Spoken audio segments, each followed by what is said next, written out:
very good morning to everyone. So today I'll be talking about yellow spots in the macula. I have no financial interest, but the terminology that is used in this is more for clarity in communication for this presentation.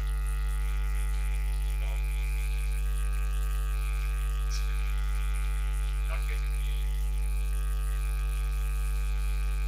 previous.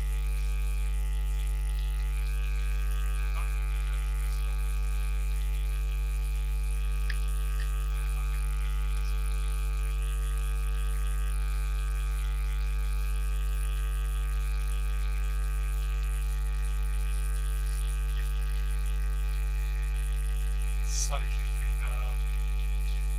So observing the morphological and the phenotypical characteristics of the patients and the lesions by simple fundus evaluation, fluorescein angio, ICG angios, and the OCT and the OCT-A investigations, we classified them as inflammatory and non-inflammatory.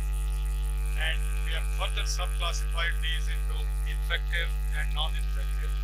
In the infective lesions, we include ocular tubercular involvement as different patterns are described, like tubercular choroiditis or tuberculous serpiginous-like choroiditis, multifocal choroiditis, including tuberculomas.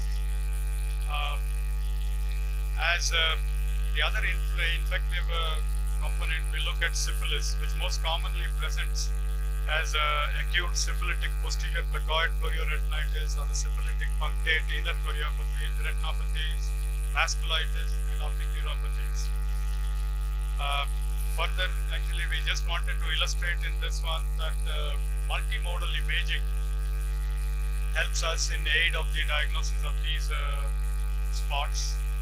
And so we use different methods in that, like we use a color fundus photograph, we use a fluorescein angio, we use a ICG where required. We can also use the OCT and the OCT-A depending on what is the type of lesion details that we are looking at. Furthering to this subclassification, we have viral retinitis, which could be any of these presentations. And viral involvement has a very distinctive presentations, and accordingly they are identified so that we can actually modify our plan of care.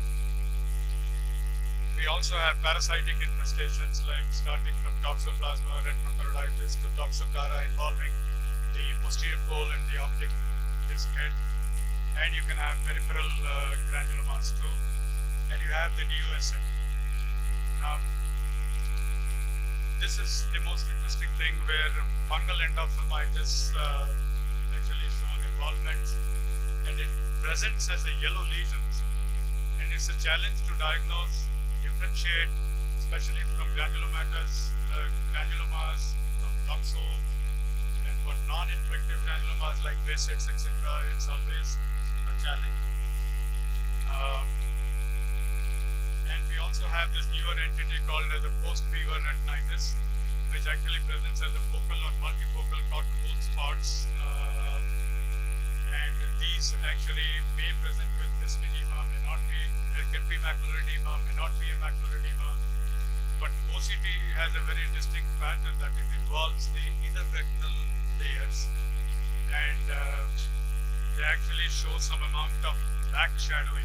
You can see in the OCT picture very characteristics of that, and they can be actually, unlike the tubercular granulomas, which have a full thickness involvement, these are restricted to the inner retinal involvements. So we now have the inflammatory and the non-infective components of this entire spots. And we all are aware of the sarcoidosis classic presentation, but they also present as small yellow granulomas which are distributed in a diffuse manner with no outer retinal hyperreflectivity on the OCT. This is very characteristic of them. Then we have the white dot syndrome, which is a heterogeneous group, and these could be located in the outer retina or the retinal pigment epithelium or the choroid, and you have the whole host of things. what is most important and striking is that we have differentiated these morphologically on the basis of the size. So large are looked into this particular group, including Subspeciality and APM-PPE. Then you have the small ones like the mutes, the big, and the NCP. They all share a very distinctive features. Most of them are below 50 years, and predominantly it's in females, and they could present as unilateral or bilateral. And when you have bilateral entities, which could actually also have a confounding thing with the infective component. Despite these white dot similarities, there is a recent emphasis in the identification of these yellow lesions, especially when we are looking at them with morphological and phenotypical characteristics. In multimodal imaging, especially using the OCT and the OCTA, which is a non-invasive platform, provides a subtle but valuable distinct features to differentiate lesions and guide early and tailored rationale for treatment. Now, I'm not getting into the details on these pictures, it's beyond this thing, but each one has characteristics depending on whether they involve the inner retina, whether they involve the RPE, or whether they involve the choroid, etc. I think I'll keep it at this for right now, because for a point in time I will not get into the non-inflammatory neoplastic and the hereditary ones. If that is okay, I can. Thank you for your patience.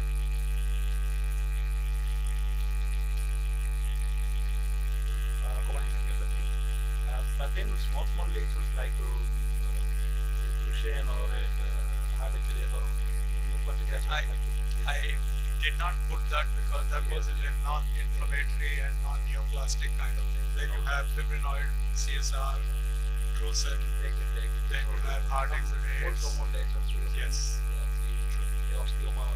Yes, osteoma. Very good. Thank you. So I think you rightly took up the infective and the non-infective first, because they are the ones which cause more of a dilemma rather than drusen. We are more used to seeing them.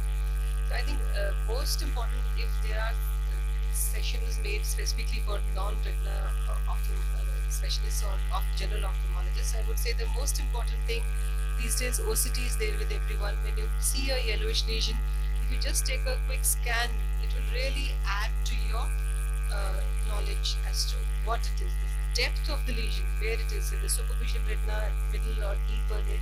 That is one of the most important things. It will add to your differential, and you'll be able to make a diagnosis very well. And what the brain doesn't know, the eye doesn't see. So you get used to seeing these lesions even if you don't see too many cases. If you see a good atlas of uvea or good atlas of retinal disorders, you will get used to seeing what these diseases can present us. And then when such patient rarely comes in your clinic, because things like syphilis and all you're not going to see very often, but then when they come, you will know. So I think that could be an additional way of making yourself more comfortable and more acquainted with these lesions. Yes. Actually, when you have these small yellow lesions in the posterior core, it could be a toxo, it could be a Behçet's, it could be a fungal endophthalmitis lesion, or it could also be a viral. Most of the time, the viral lesions are more in the inner retina. Yes, so OCT really helps. OCT really helps in trying to identify the lesions, more so in cases where you're suspecting fungal endophthalmitis. When you do an OCT, it actually shows you involvement from all the layers, and you can actually see a dark area underneath these hyperreflective areas, and that could be a very interesting feature and guides for your management processes. That's what. Thank you very much for the class.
So then we have a next speaker. Thanks, Dr. Murli. Dr. Supriya. We'll be talking about shiny reflex in the macula. And another thing I think most important is history taking. The story lies all in the history of fever, all those things you will think of infective pathologies. Thank you. Thank you. Good morning to everybody. So I'm going to speak on the shiny reflex at the macula, and so to go with the talk, I thought I'll wear something shiny because I'm going to show how the macula gets dulled and we lose those reflexes. So to get reflexes, every surface needs to have a different media of different indices to have the refraction or reflection. So like air and cornea, or the vitreous humor and the retina. And so this light gets reflected in two different ways, either diffusely or irregularly, or in a very regular manner or a specular manner. So irregular or regular are the ways it can get reflected. And the reflections will then tell you about the contour of the reflecting surfaces, whether it's smooth, it's irregular, or the conditions of the texture of the conditions of the tissues lying underneath. So how do you get the best reflexes? These are seen in young patients in very well pigmented, undilated pupils with emetropic refraction. So you also need a well pigmented surface behind the retina, like a good RPE, and this gives you a good specular reflection from the surface. But if you have something like a sclera behind, which is also highly reflective, then you don't get a background for the reflections from the retina to come, and hence this obscures it. So this is how it looks in a this is how it looks. You don't get a very good reflex in a patient with an albinotic fundus. So most reflexes can be physiological or they can be pathological.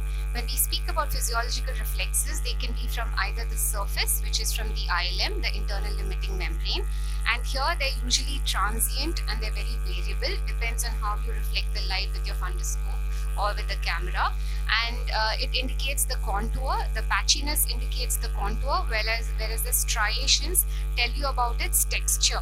So for example, we have a watered silk reflexes. You get a perimacular halo, which is the most common one, where the inner boundary is sharp, but then the outer boundary fades gradually into the fundus. And this width depends on the movements of the eye as well as the light beam that you use with your either your direct or an indirect funduscope, ophthalmoscope.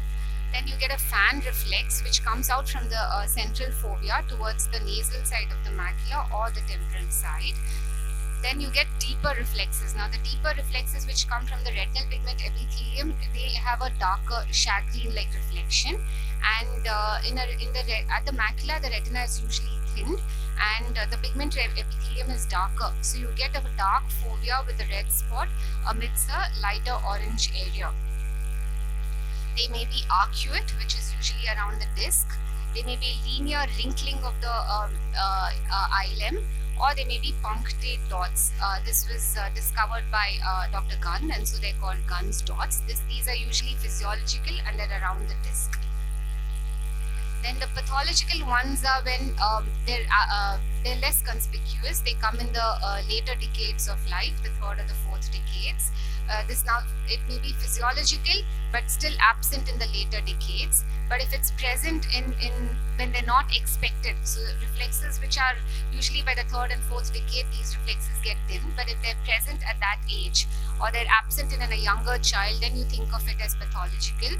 They may also be absent in a blonde fundus, as we said, like in an albinotic child, or with varying degrees of ametropia, high myopia or hypermetropia.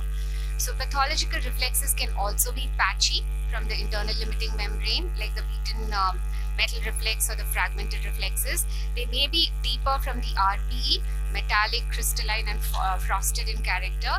They may be linear reflexes, again from the ileum, or they may be deeper ones where the retina itself gets folded, or they may be punctate. So we'll come into all of them. The beaten metal reflex is usually indicates shallow, irregular elevations of the surface. So there's a lack of texture as the ileum seems detached, or a lack of luminosity where the normal stippling of the background is lost because of turbidity which is below the internal limiting membrane. This is usually seen in pigmentary degenerations of the retina, or when there's severe retinitis that Dr. Murli spoke about earlier, or the chorioretinitis has subsided and it leaves atrophic changes at the macula. This gives rise to the beaten metallic reflex like this. You can get a capital-like reflex where there are small radiating sectors of reflexes in the cone inner segments, and these are due to deposits, thickening or degeneration of the Brooks membrane.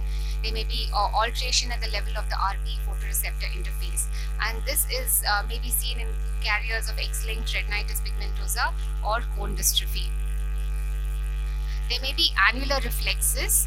These annular reflexes could be because of an elevation in the corresponding retina, and this is the elevation of the internal limiting membrane. So here this is a patient with CSR that you can see fluid here and you see an annular reflex, or it could be a choroidal lesion here which leads to a reflex, a folding of the elevation of the internal limiting membrane.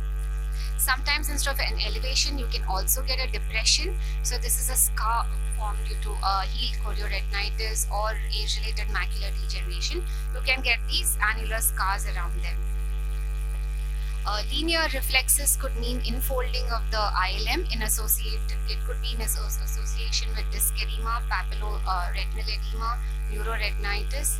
They may be double contoured where you see more than a single contour, and you could get folds of the retina itself. Sometimes when there are traction folds, that's 2 points, disc and the macula, then you get folds between, or pressure lines where it's actually not just the ILM, it's folding of the retina, and that causes stretch on the retina. You could get punctate reflexes because of either calcium carbonate, drusen, or white exudates, as Dr. Murli spoke about that. So you can see these reflexes. They may coexist, they may vary as the disease changes, varies, progressive. You come to know whether the disease is progressing, whether they're recovering, and so accordingly we'll have to gauge the patient's status. Thank you so much.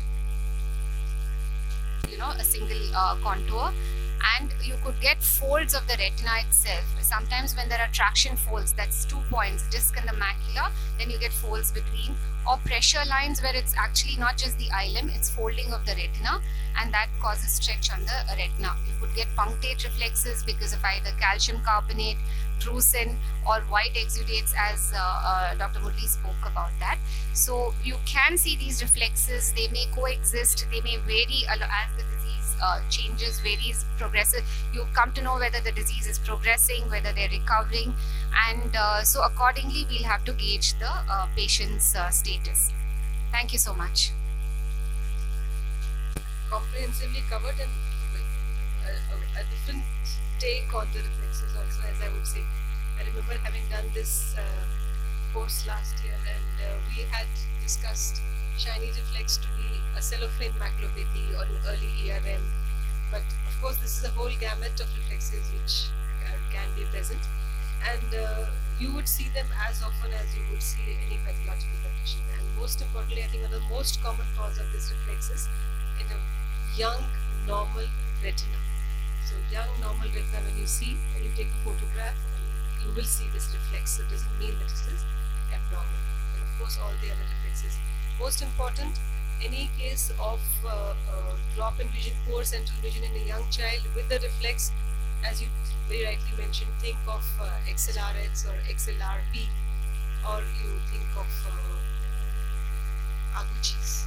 That is another kind of reflex which could be present, which has a typical phenomena of coming and going with lights.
Exactly.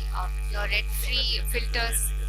Yes, sir. Your red-free filters also help you sometimes detect. And multi-imaging modality is of course there, but these reflexes give us an indication to have a a suspicion that there may be something wrong.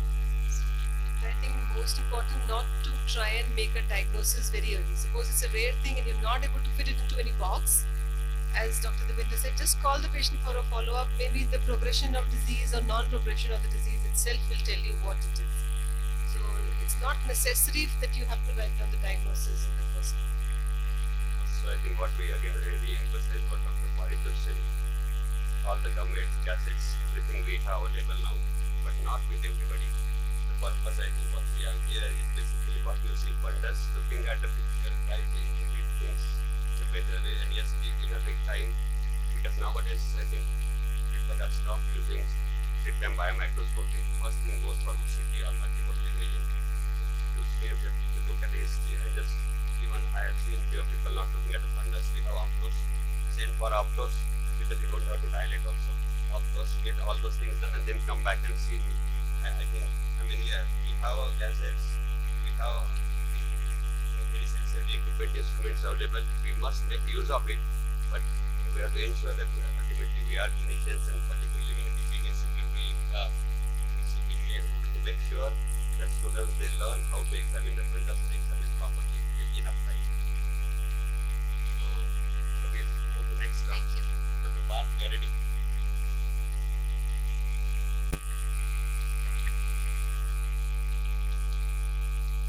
Very good morning, everyone. Today I'm going to present on dot and blot hemorrhages. It's a very basic topic, but it's quite important. So I'll give the overview first. So we'll go through origin of dot and blot hemorrhages, then common causes and how to differentiate, and when to refer. So dot and blot hemorrhages, we all have seen, we all have read everywhere, but I'm going to go through some basics. So these are some dense dark red sharply outlined and are seen in disorders that affects the prevenular deep capillary layers. So what is the origin of it? So microaneurysms occur secondary to capillary wall outpouching due to the parasite loss. They appear as a small red dots in superficial retinal layers, and there is fibrin and red blood cell accumulation in microaneurysm lumen, and a rupture that produces blot or flame hemorrhages. So the position, if we see, dot and blot hemorrhages occur as a microaneurysm rupture in the deeper layers of retina, such as inner nuclear layer, outer plexiform layer, and this appears similar to microaneurysms. If they are small, fluorescent angiography may be needed to distinguish between the two. So intraretinal common disease and differentials, if we see, the location, size, and distribution of the hemorrhage provides clues to etiology and uncover underlying systemic disorders such as vascular disease, hematologic disorders and dyscrasias, infections, trauma, or hypoxia. So if we see in diabetic retinopathy, dot and blot and vitreous hemorrhages can be seen. They are bilateral, diffusely distributed in the posterior pole. If we see in retinal vein occlusions, the diffuse intraretinal hemorrhages is seen in all quadrants in central retinal vein occlusion, and sectoral distribution is seen in branch vein occlusions. So here are the sins. Right side, if we see, it's a BRVO, on left side, if we see, it's a CRVO. So if we see in ocular ischemic syndrome, mid-peripheral intraretinal hemorrhages are seen. Mainly retinal neovascularization can also be seen in this. Sickle cell retinopathy, if we see, its intraretinal Salmon patches hemorrhages are there. Black sunburst, chorioretinal ischemic scars can be seen, and CFN neovascularization, which might lead to vitreous hemorrhage, and these are seen bilaterally.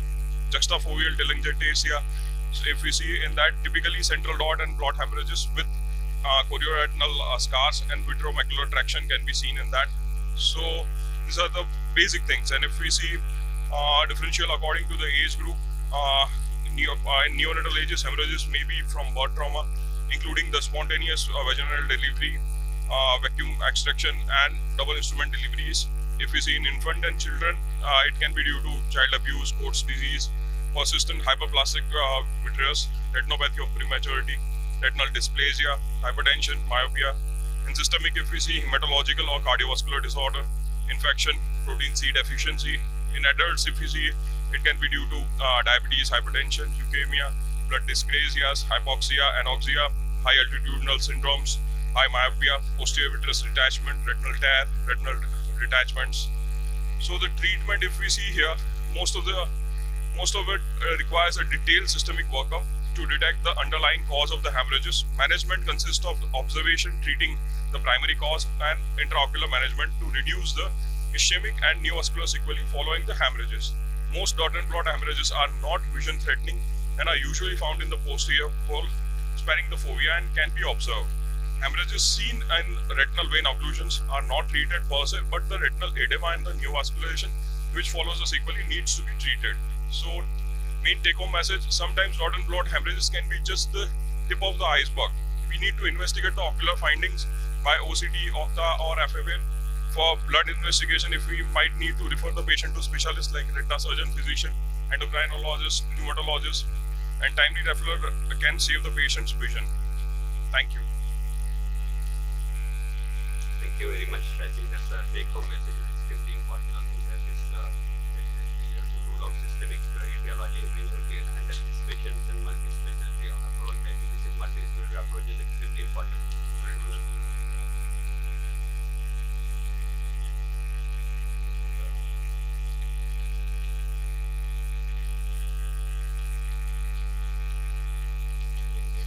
Presentation and most importantly, so when I see these patients, I always tell that as you rightly said, sometimes not by just taking photographs, clinically seeing a patient is very important.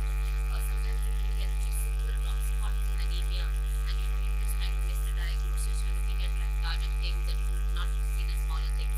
So good clinical examination, seeing the hemorrhages, seeing the distribution of the hemorrhages will give us a fair idea of what we are looking at, and then obviously all our investigations that will be well done. Dr. Parikar.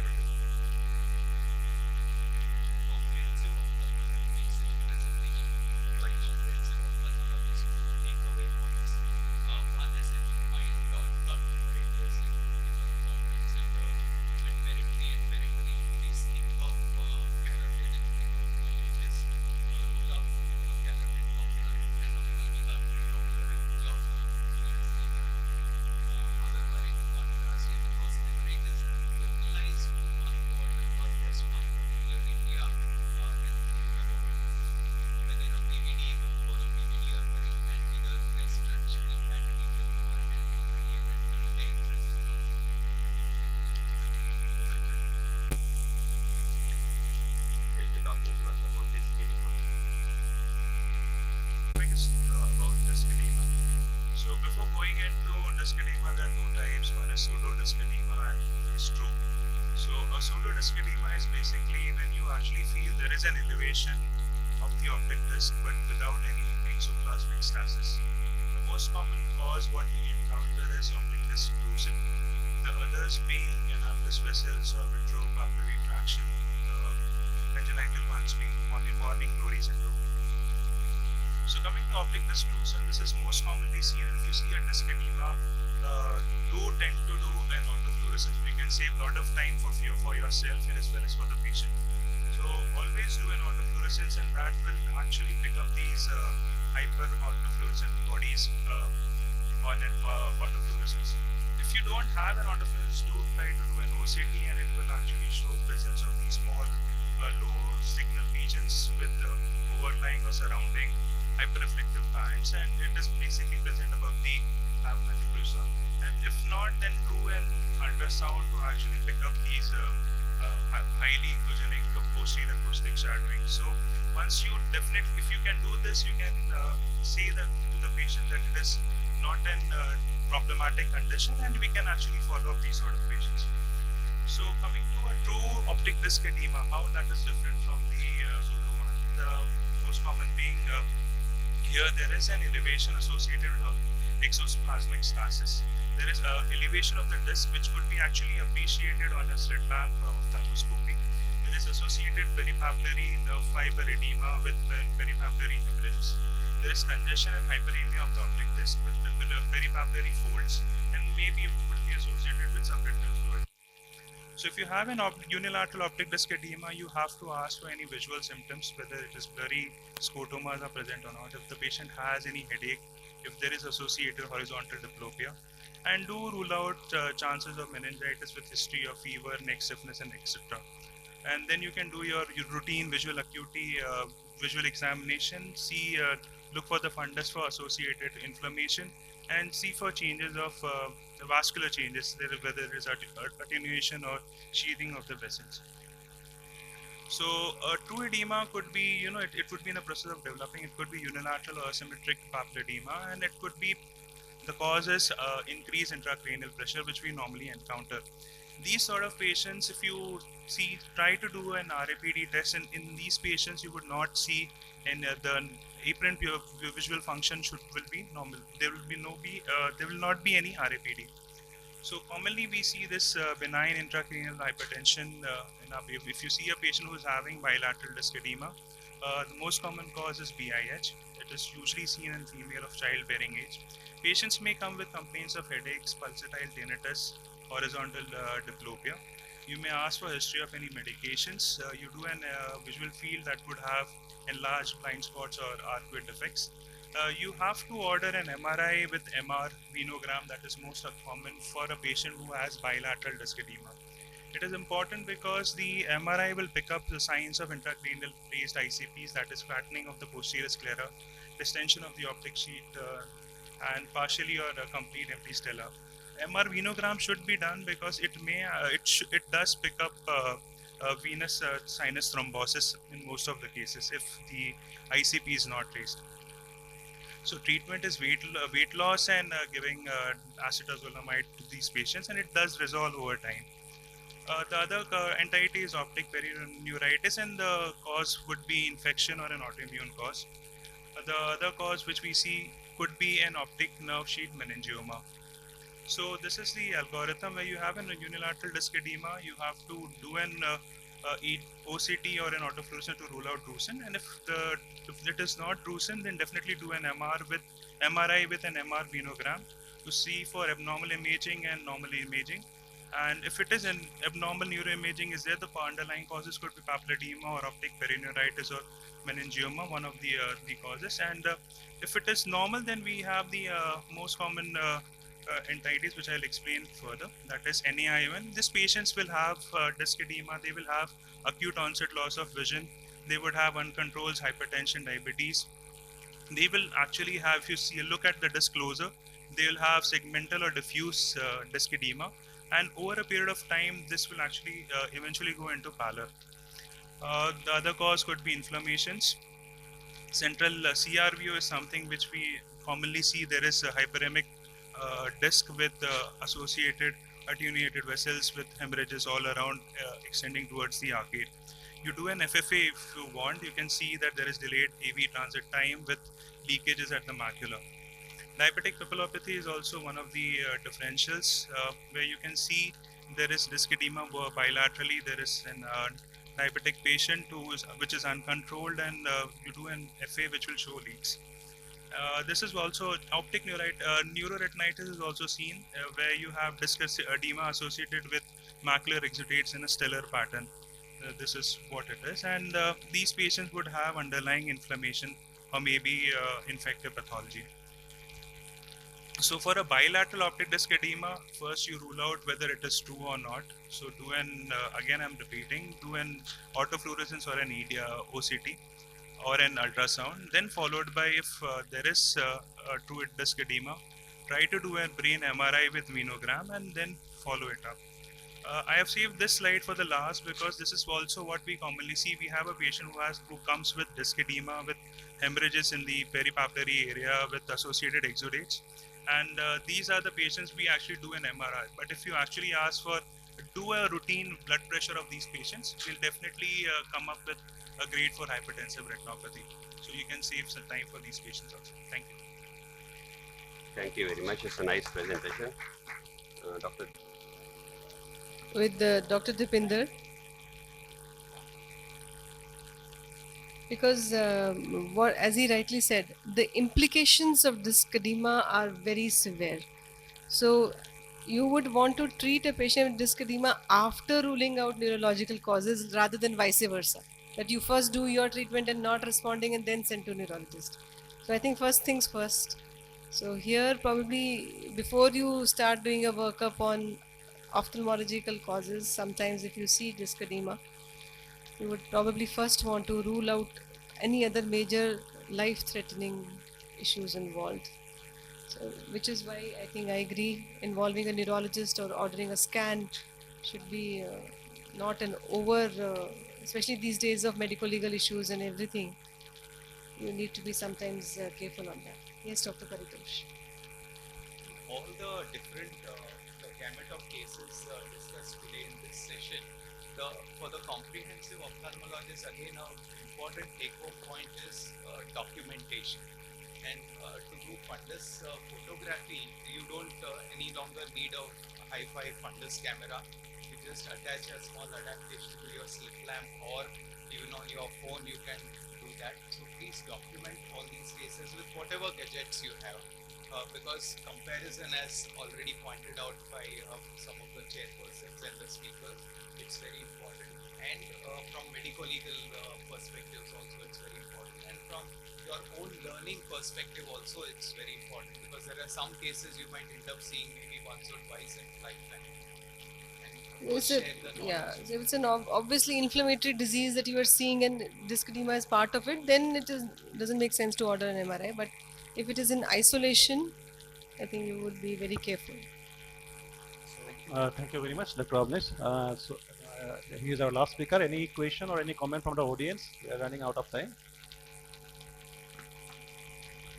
So, And my colleagues here. Okay, thank you.